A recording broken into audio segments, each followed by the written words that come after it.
আমি দুটো ছবিতে আমি অভিনয় করেছি। অনিল বাগচির একদিন, ওটাতে তো আমি জাতীয় পুরস্কারও পেয়েছি।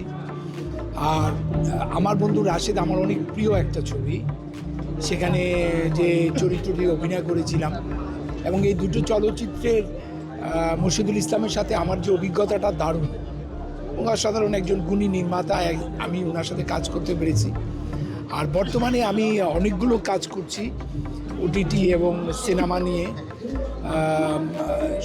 আন্দার নামে একটা ছবি রায়ান রাফির, ওটাতে কাজ করেছি।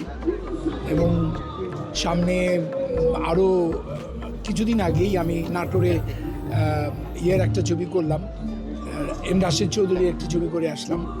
সামনে আরও দুটো ছবি আছে।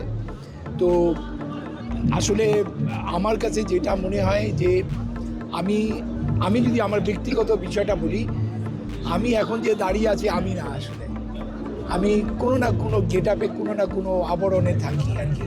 কারণ আমার শরীরের বাইরের পুরোটাই অভিনয়ের জন্য। আর আরেকটা ছবি যেটা আমি নির্মাণ করেছি, আশা ছিল এই বছরে, এটা সেন্সরে জমা দেওয়া আছে। ছবিটির নাম মানুষটিকে দেখো। এটা আমার তৃতীয় ছবি, পরিচালক হিসাবে আসবে।